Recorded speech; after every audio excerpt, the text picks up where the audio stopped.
When's the last time you called your mother? There's gonna come a time where you can't.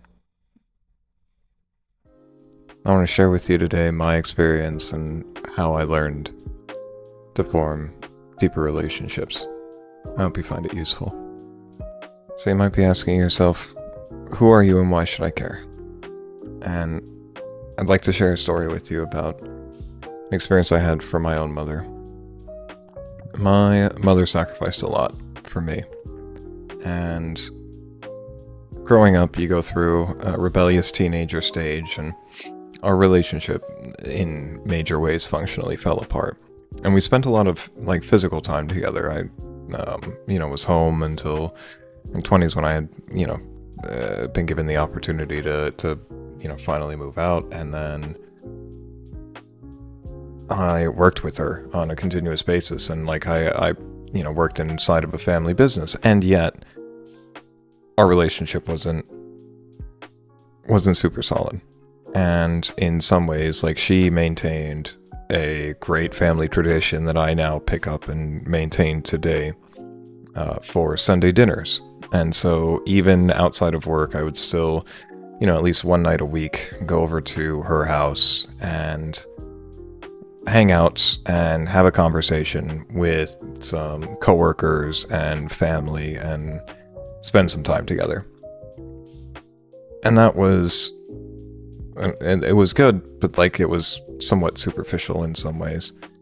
And she eventually fell sick. She had a very poor prognosis, one that was supposed to give her about a few months.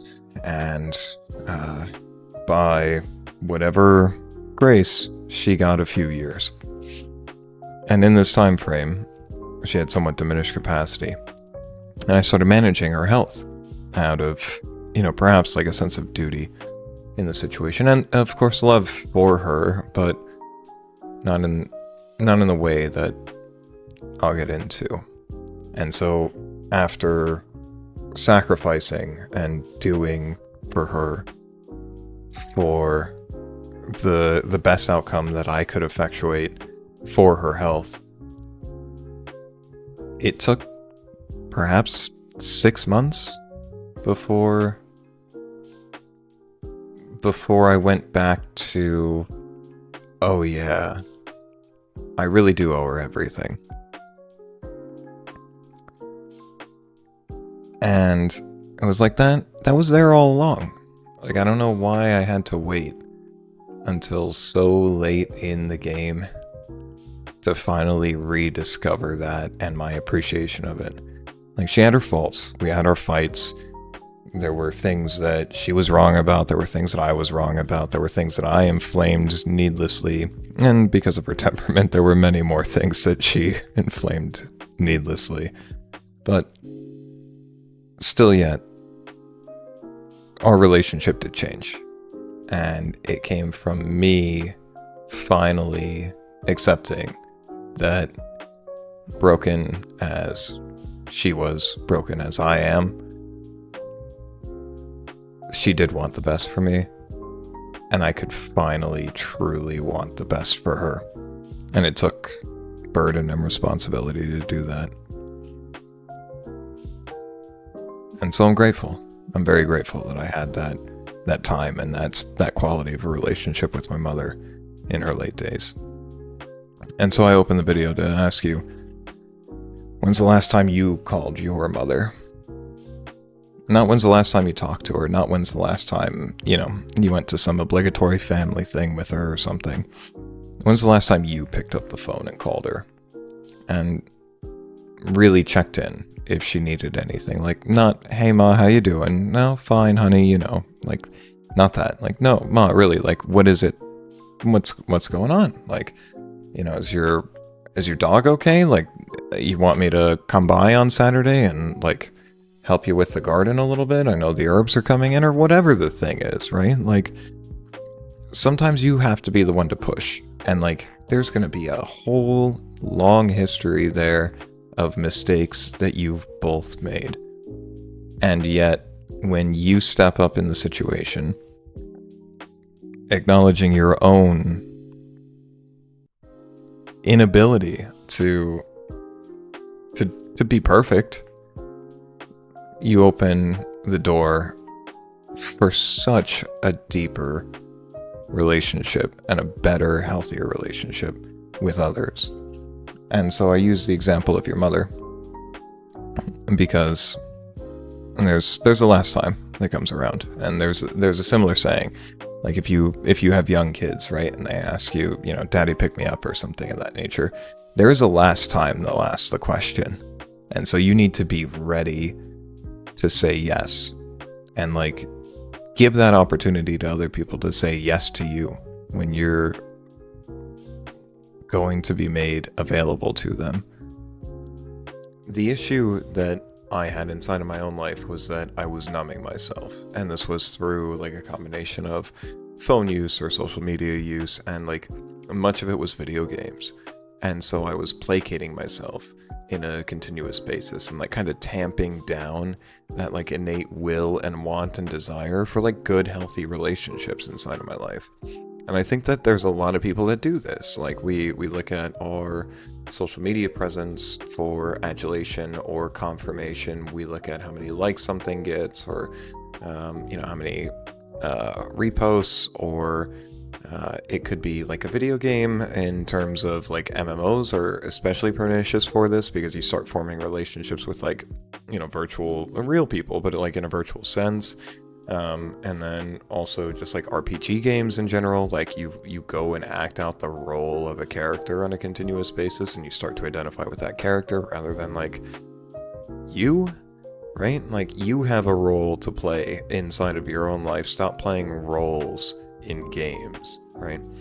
And so if you can reduce the amount of like distraction that you're constantly taking yourself away from reality, whether it be through like consuming active content on YouTube, for example, right? I mean, it's the platform we're on in a primary sense.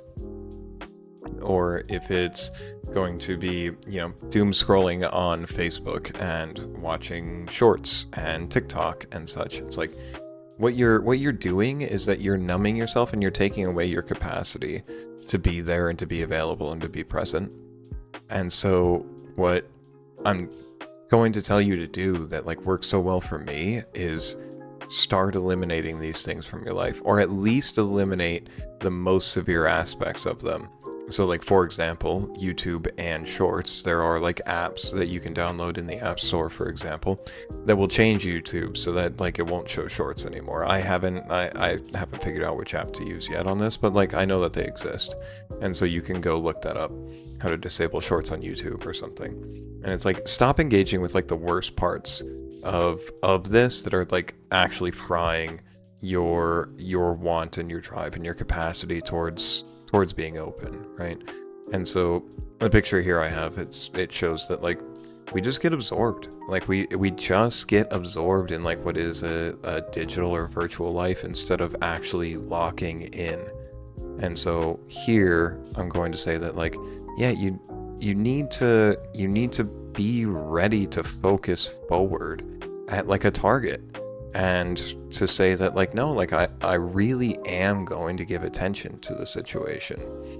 And when you give so much attention to these other things, you don't have the capacity to give the attention that you need in terms of forming that deeper and more meaningful relationship with somebody. You're numbing yourself.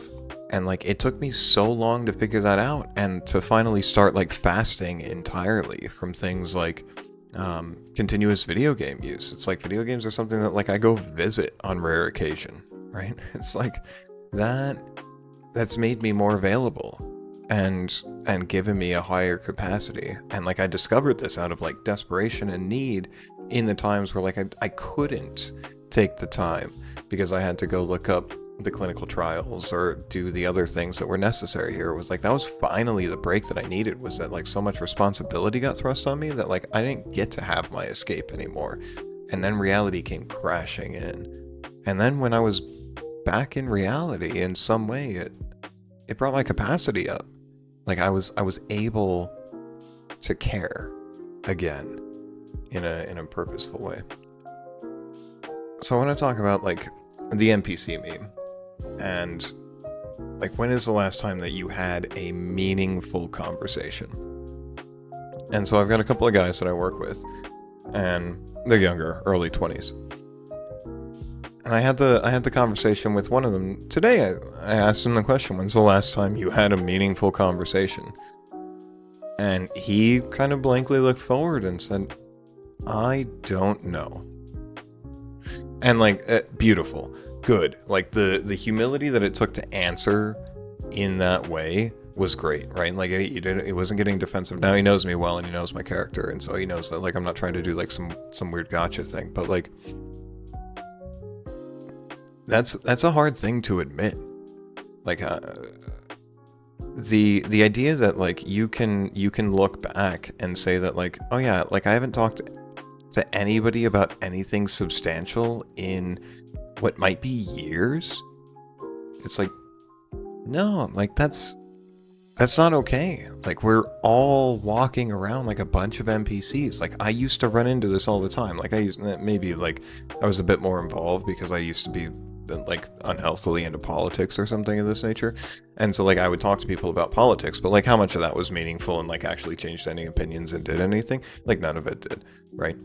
But like now I have conversations on a somewhat continuous basis, which was like the inspiration for this channel in the first place, that actually seem to effectuate some type of like care or change inside of like other people's lives. And it's because I've made myself present and available for that, for like when the situation arises. And I will get into like this idea of like making yourself available and like crossing that barrier.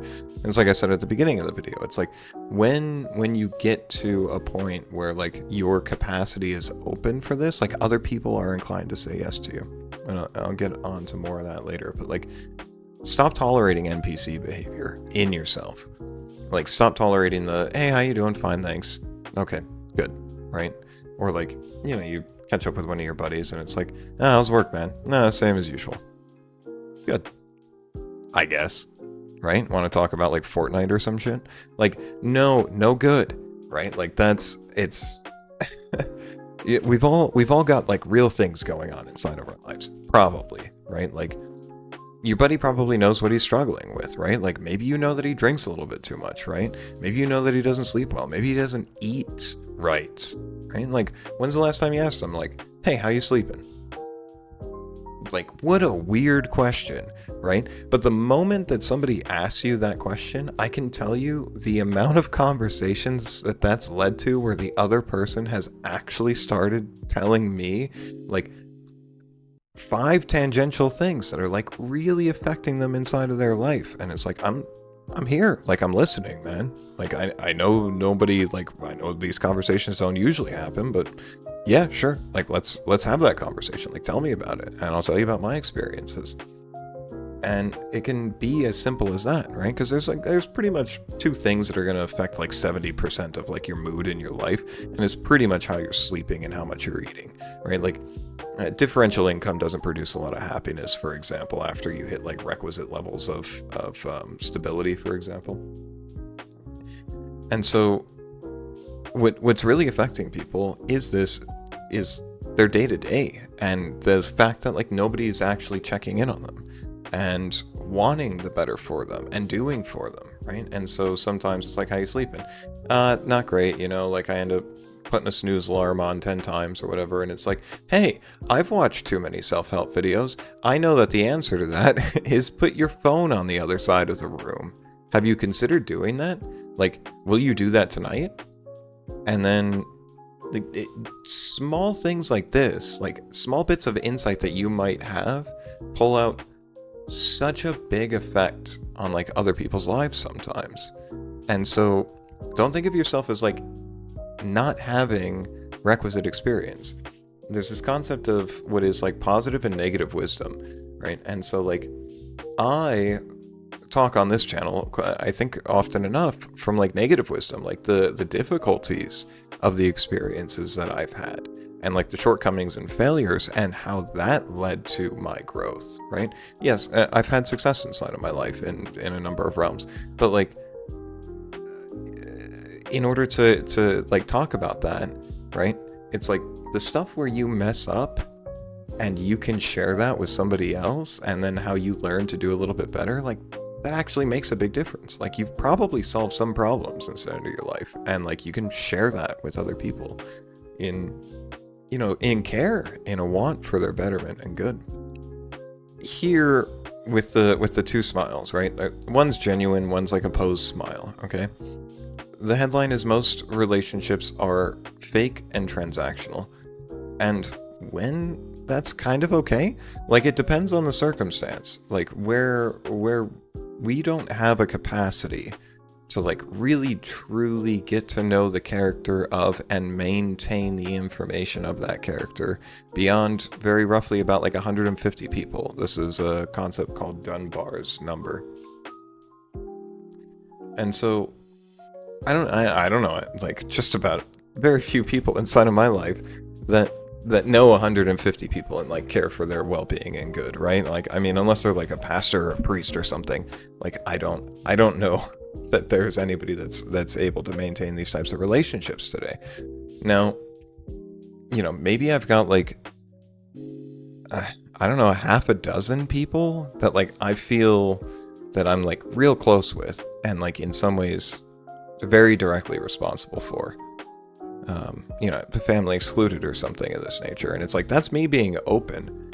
And then I've had, you know, many, like, let's say, dozens of other random conversations where it's like that sleep question comes up and gets asked. And it's just like, oh, okay, I guess we're taking an hour now because you're going to talk to me about all these different things. Like, cool, sure. Like, I was going to watch a Japanese cartoon or play a game or something. Like I'd rather learn from you and like the struggles that you're going through, and then see like what put you in that position. What might you do about it? Can I hear about it in like a week and like understand if that helped you? Like doing something different? Like what are you trying? You know?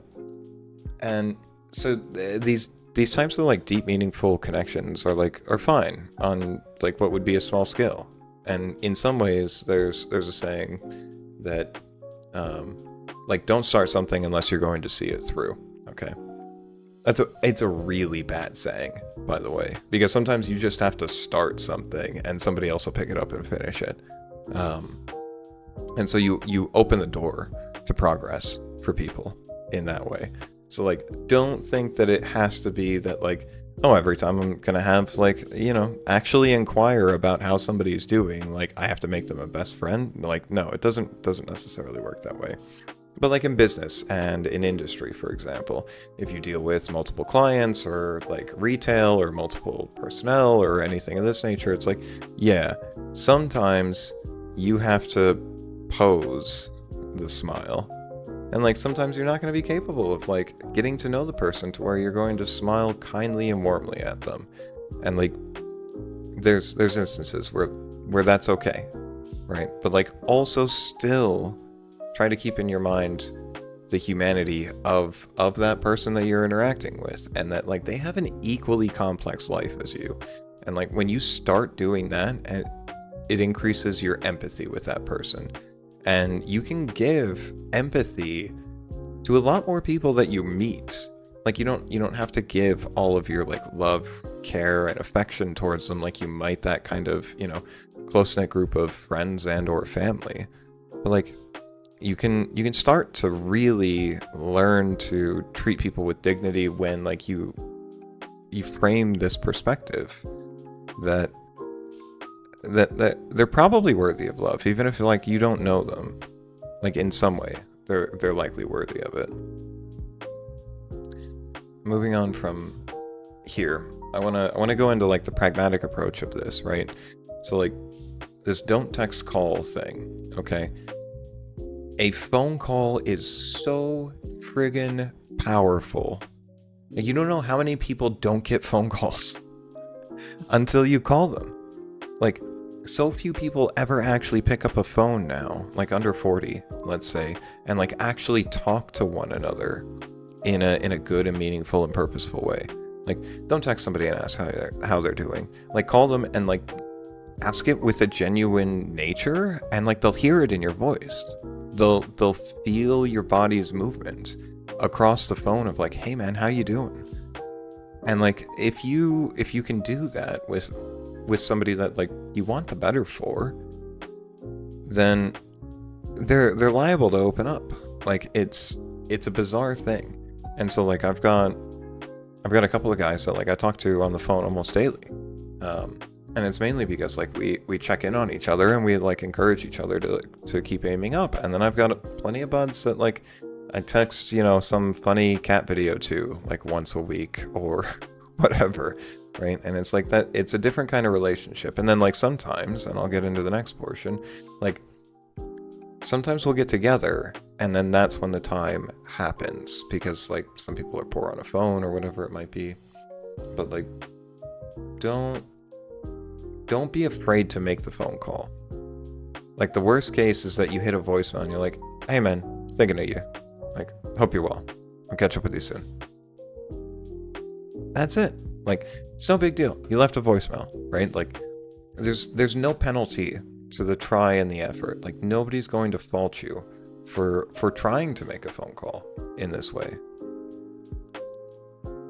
From there, right? Like, from the time that you start actually, you know, like engaging somewhat regularly, like, go do the human thing. Like the in-person human thing. Like remove the digital barriers between you and another person. Like use a phone insofar as that there is utility in the phone. Like if somebody lives, 3 hours away from you, or like 45 minutes or a half hour, and like, you know, they're a good bud. You talk like a couple times a week. It's like, well, I can't take 3 hours of commute time to go hang out with this guy a couple of times a week, right? Sure. Fine, like use a phone to talk for like 10 minutes or whatever, but like also do get together. Like make the time for it. And like the biggest thing for me on this is that you'll see that like in the picture, you know, they're hanging out in a garage. It doesn't have to be anything pretentious. Like you can just be together in an environment and in a setting, and like there's such an intrinsically interesting level of depth inside of people in the first place. Like you don't need some weird entertainment. You don't need to go to the movies. You don't need to go bowling. You don't need to whatever, right? It's a dining table is like the primary place where I really get to like know people. And that is just like, have them over for the Sunday dinner, invite a couple of extra people, or, you know, just have some friends over and like hang out, you know, nice day out, go out back, right? Grab a drink together or whatever it may be. And one thing that I want to caution on is like this type of across the bottom here, this scenario wherein you've got like everybody shows up together and they've all got their phones, right? There's a fun thing for like restaurants where everybody will put their phone face down, and whoever picks up their phone first has to pay the tab of like one extra person or something of that nature. I don't precisely recommend this, right? What I do recommend is that you just like shame each other at the table. It's like that's so lame that like we're here and you keep looking at your phone. Like put your phone down, man. Like can we like lock in and enjoy each other's company for, you know, 45 minutes? I you know, so shame can be a very good thing because it's a good corrective action for people in this way, right? Like obviously not needlessly, but yeah, getting together in that interpersonal human interaction. Like there's so many people that just don't have that. Like there isn't a third space for them. Like all they have is work and home. They have no social space that they ever engage in. And I may do a video later on like the importance of actually maintaining like a third space or these types of social interactions. I've touched on this multiple times, but like other people are actually open to our genuine care.